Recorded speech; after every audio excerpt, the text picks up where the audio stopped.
আব্বু আম্মুর ডিভোর্সের 18 বছর পর নানু বাড়িতে যাচ্ছি। ছোট বোনের বিয়ে, তাই না গিয়েও পারছি না।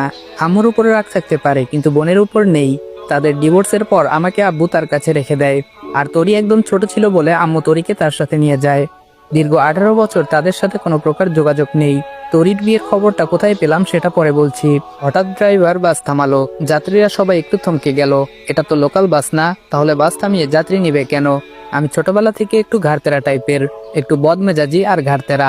আব্বু এটা নিয়ে সবসময় আমাকে বুঝাতেন, কিন্তু আমার পরিবর্তন হয়নি। পরে তিনি একসময় বুঝতে পারেন এটা আমার পরিবারের অপূর্ণ ভালোবাসার ফল। দীর্ঘদিন এমন পরিবারহীনতা আমাকে এমন রুক্ষ করে তোলে। আমার আচার আচরণে আনে ভিন্ন মাত্রা। নিজেকে সবসময় কন্ট্রোলে রাখতে চেষ্টা করি, কিন্তু পরিস্থিতি আমাকে সেই আগের মতোই করে দেয়। এটা নিয়ে আমি নিজেও উদ্বিগ্ন। সিট থেকে উঠে হেল্পারকে ডাক দিয়ে বললাম, সমস্যা কি? গাড়ি থামালেন কেন? হেল্পার একটু শান্ত মনে বলল, একজন যাত্রী উঠবে। আমি বললাম, ওই মিয়া ফাজলামি করেন নাকি? এটা লোকাল বাস নাকি? আর বাসে আপনি সিট খালি দেখলেন কোথায়?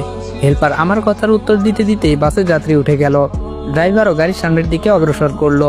হেল্পার একটু ভাব নিয়ে বলল, ভাই আপনি মনে হয় ভুলে যাচ্ছেন, আপনার পাশের সিটটা খালি আছে। আমি বললাম, কি বললেন আপনি? আবার বলুন। হেল্পার বলে, আপনার পাশের সিটটা খালি। আমি বললাম, একদম বাস থেকে ফেলে দিব। 2টা টিকিট কেটেছি কি সাদে?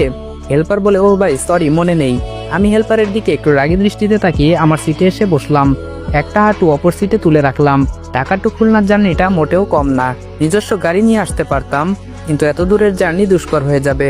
নিজের নিরাপত্তার কথা ভেবে বাসের টিকিট কেটেছি, তাও আবার একটা না, একসঙ্গে দুটো। রাত হয়ে গেলে ঘুমোতে সুবিধা হবে। আমি আবার বসে ঘুমাতে পারি না। আর তার থেকেও বড় কারণ হচ্ছে, বাইরের মনোরম পরিবেশ যেন উপভোগ করতে পারি জানালার পাশে বসে। যদি জানালার পাশে সিট না পাই, তাই একসঙ্গে 2টো টিকিট কেটেছি, যেন কেউ এসে ভাগ বসাতে না পারে, বলতে যেন না পারে যে জানালার পাশের সিটটা আমার। হেল্পার আমার পিছনে ভাই ভাই করতে করতে আসলো। আমি অন্যদিকে মুখ ফিরিয়ে তাকিয়ে আছি। কোনোভাবে আমি আমার সিট ছাড়ছি না। হেল্পার বলে, ভাই আমরা আপনার এক সিটের ভাড়া ফেরত দিয়ে দিচ্ছি, তবুও আপনি একটু কষ্ট করে একটা সিট ছেড়ে দিন। আমি চোখ রাঙিয়ে তাকিয়ে আছি হেল্পারের দিকে। খুব রাগ হতে লাগলো হেল্পারের প্রতি, তবে মুখে প্রকাশ করলাম না, নিজেকে কন্ট্রোল করলাম। ভাই ভাই প্লিজ প্লিজ। আমি বললাম, আপনি প্লিজ সামনে থেকে সরে যান, রেগে গেলে কিন্তু খারাপ কিছু হবে। হেল্পার বলল, ভাই ভুল তো মানুষের হয়, আপনি একটু বোঝার চেষ্টা করুন। আমি বললাম, খুব খারাপ হবে কিন্তু, আমার সমস্যা আছে দেখে আমি 2টা সিট বুকিং করেছি। হেল্পার বলে, ভাই উনি যুবতী একটা মেয়ে, দাঁড়িয়ে দাঁড়িয়ে এত দূর যাবে, কেমন দেখায়? মা বোন তো আপনার বাড়িতেও। আমি বললাম, জাস্ট শাট আপ, সব কিছুতে মা বোন টেনে আনেন কেন?